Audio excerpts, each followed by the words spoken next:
Hey, it's Don Skaggs with Empowered Inventing, the place where we try to help you help other people by taking your innovation, your big idea, your great product or invention and mixing it with opportunities and helping you to turn that into real things like products and businesses that make money. So today I want to tell you a little bit of a story about my dad. Now, my dad was a football player in high school, and he was actually in 1950s Eastern Kentucky, and but he made All-Star. He was like really, when he was in his hometown, he was sort of a legend, a football legend.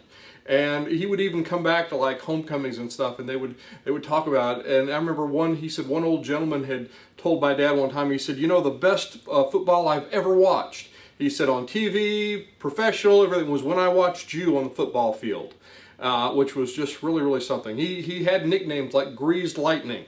And so he was really, really something. But he wasn't always that way.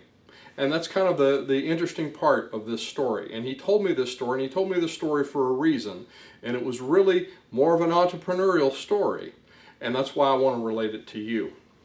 So when he first started the football team, when he first got on, they just put him on the bench.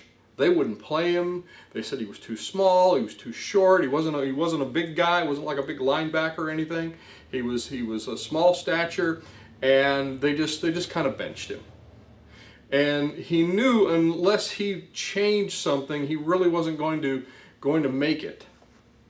And so he came up with something very, very creative. You see, my grandfather had orange groves down in Florida. And they would drive down from Kentucky to Florida and go tend to the orange groves during the summer. So my dad, while he was down there, came up with this really, really interesting idea where he would practice in the orange grove.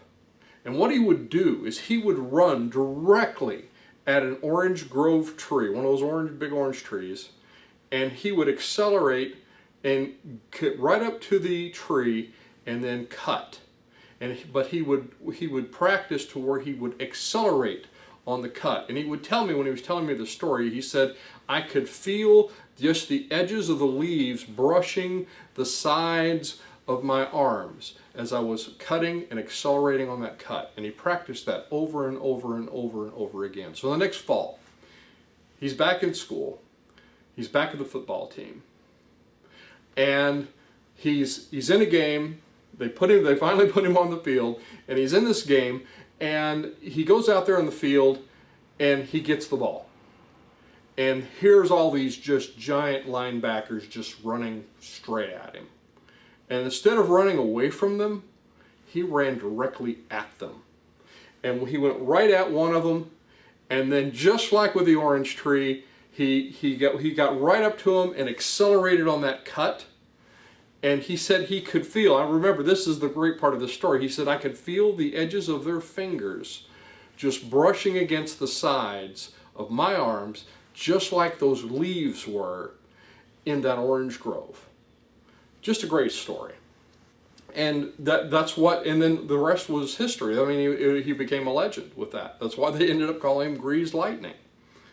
But there's some really good practical lessons to this, and I think this is what he was trying to teach me, and that's what I want to try to teach you.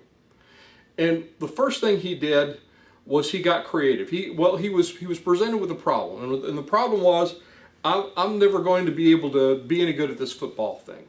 But he didn't want that. He wanted to play football, and he wanted to be good at it. And as inventors and entrepreneurs, we want to be good at what we're doing. So what was the first thing he did? He got creative. He was down there. Now, when he went down to Florida, he could have just sat around and said, you know, woe is me, and I guess I just can't, you know, I've got to play by all these rules these other people do, so, you know, these people are a lot bigger than me, and I'm just never, he could have just got in the doldrums. He could have just complained and just saw all the things that were in the way. And we do that sometimes as inventors. We'll just look at the problem, we'll just think this is insurmountable, and there's no way around it, and we just give up. He could have done that. He didn't do that. Instead, he started thinking of ways, things he could do that maybe that they couldn't do. So he was small, he was more agile. And these guys were big. Sure, they could crush him. I mean, he used to hear taunts. He said people would taunt him and say, well, while you get on that field, those boys will break your legs. And yeah, I mean, that was the kind of problems he was facing and the kind of things he would hear. But he said, no, I'm going to figure out the way to take what I have and turn it into an advantage. So he got very, very creative about it. He said, I know what I'll do. I'll figure out a way to come straight at somebody and accelerate on the cut to where they just can't touch me. And that was the first thing he did. The other thing he did that was very important is he practiced. He didn't just do it one time. No, to get good at it, he had to practice it over and over and over again. Go at the tree, accelerate on the cut. Go at the tree, accelerate on the cut. And that's exactly what we have to do. We have to practice. We get creative, but we just can't be creative. If you got a great idea and you don't get out there and practice how to turn it into something, all it'll be is just an idea, and all it'll do is just sit there. So you want to practice. Practice until you can feel those leaves brushing up against your the sides of your arms, where they can almost reach you but they can't touch you, where you accelerate on that cut, where you go faster than they can because you're more agile, and you might be smaller, but and those big companies out there might be a lot bigger and they might can crush us like a bug. But guess what? We're smaller, we're more agile, we have things that they do not have. And that's what you have to do. You have to get creative, and you have to learn what to do and figure out what to do, and then you have to practice. Practice until you are better at it than anyone else. That is so key. That's why diligence is so important for inventors and entrepreneurs. So anyway, I hope again this was helpful. I'm Don Skaggs, and empoweredinventing.com is the website. If you're watching us on YouTube, be sure and click subscribe, share us, tell your friends. If you think there's someone else that could be helped by this video, please send them our way or send us their way. I'm Don Skaggs, and I will look to see you at the next meeting, workshop, class, or on the next video.